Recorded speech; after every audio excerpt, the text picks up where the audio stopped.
Good evening.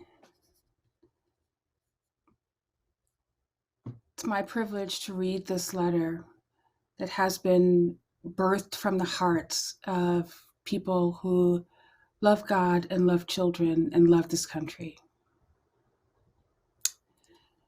As people of faith, we believe fully that God endows every human being with both the dignity that comes with being a creation in the divine image and the responsibility to co-create a world that protects human beings from harm. We trust God above all else, including the politics and idols that surround us. Loving and trusting God means valuing and caring about the people God created and accepting our leadership and societal responsibility to protect children's safety, their health, physical, psychological, and spiritual well-being. We recognize that the United States has more than a political problem. We also have a moral and religious problem. Our culture worships guns over God. Even before COVID-19, gun violence was the primary pandemic killing our children. In 2019, according to the Children's Defense Fund, 3,371 children and teens were killed in the US by guns, enough to fill more than 168 classrooms of 20 children each. And now confronted by the horrific mass shooting in Uvalde, Texas, and each appalling shooting before and since, we name the truth that refusing to enact common sense gun control has sent a tragic message to this nation's children. We will not protect them from gun violence. As faith leaders, we grieve and we reject that message. We're called to protect all God's children. As we saw the faces of the survivors of the shooting at Robb Elementary School and heard their harrowing testimony, we were horrified and deeply moved. These children have survived a monstrous experience. An AR-15 is a killing machine, so violent that it can decapitate a human being, an adult human being.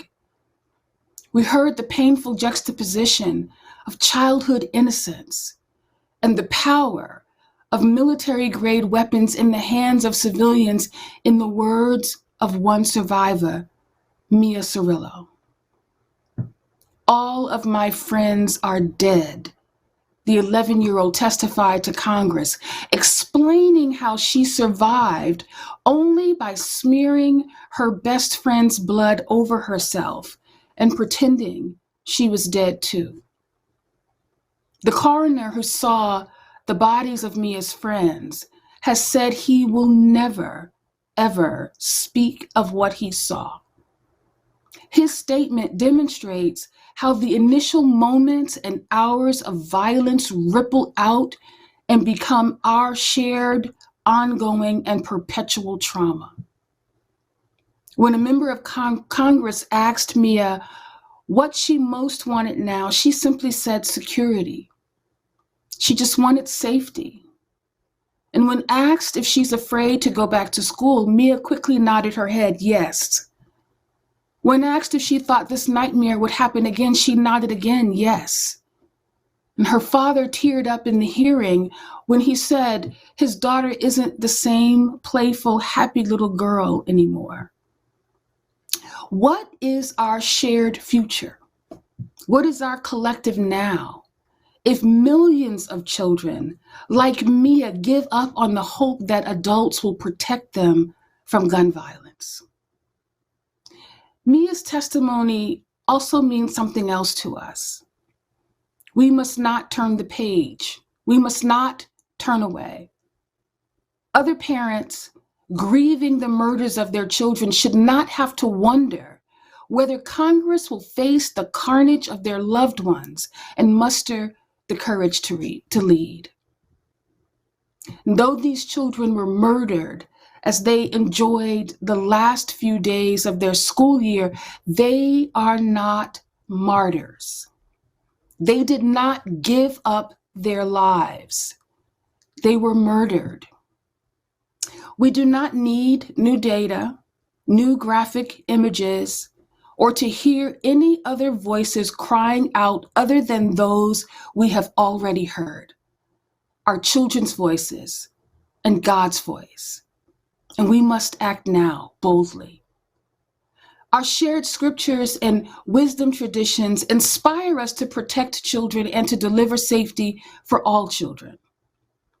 A world that is safe for children will be a world where all can thrive. And our enduring civic good begins with centering children's needs. The Talmud, for example, proclaims, "The world is sustained only through the breath of school children." In centering children, we experience not only their joy, but also the joy of the God who delights in their questions, their songs, and their laughter. Few crimes are more harshly forbidden in our traditions than child sacrifice to the false god Moloch, whose worship consumed living children. Leviticus 18:21 says, "You shall not give any of your offspring to sacrifice them to Moloch and so profane the name of your God." Poets and writers have used the worship of Moloch to symbolize a deeply degraded culture, like the culture John Milton represented in Paradise Lost. First Moloch, horrid king, besmeared with blood of human sacrifice and parents' tears, though for the noise of drums and timbrels loud, their children's cries unheard, that passed through fire to his grim idol. Those words, besmeared with blood, and parents' tears, and children's cries unheard, are so fresh and painful right now. And as people of faith, we name the gun lobby as Moloch's henchmen.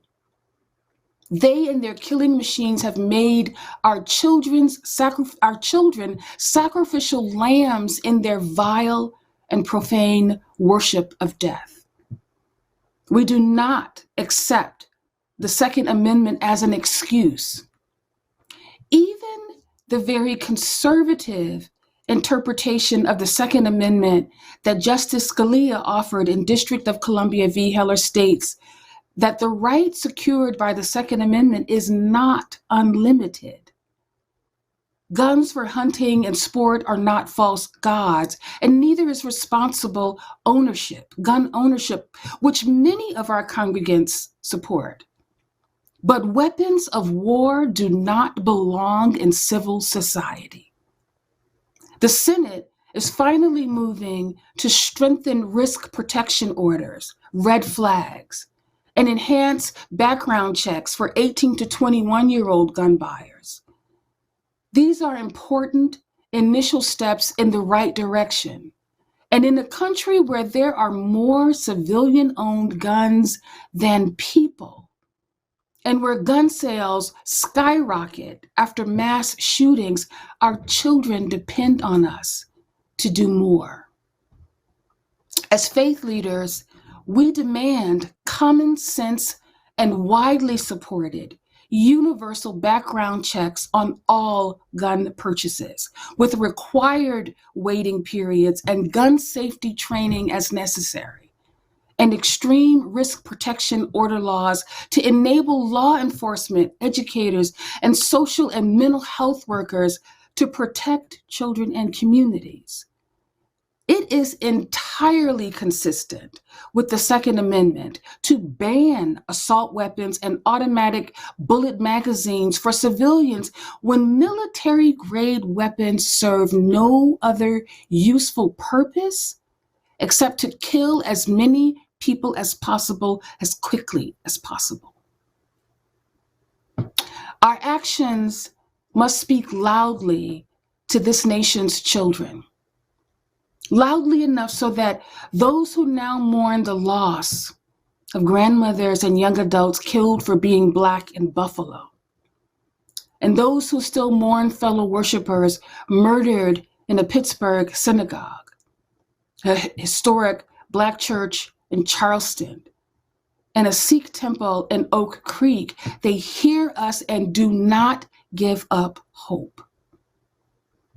Our actions must address those who lost loved ones enjoying themselves at an Orlando nightclub, those attending a concert in Las Vegas, and those killed out of the spotlight on the streets by abusive partners, in accidents, and by suicide.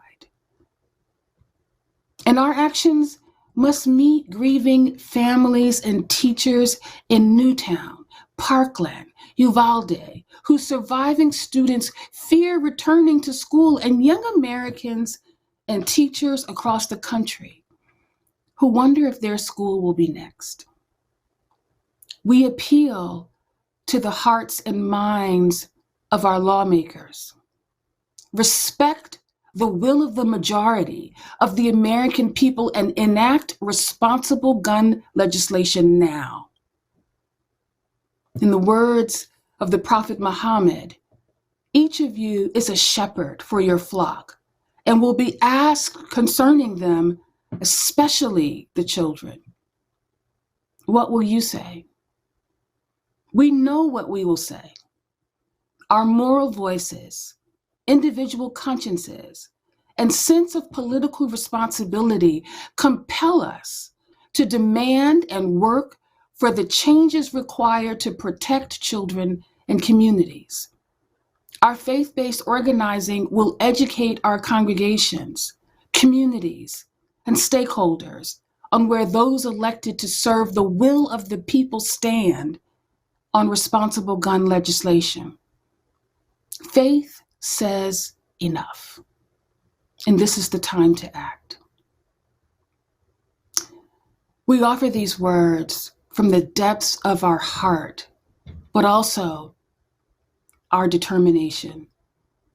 And we pray that you hear them. Thank you.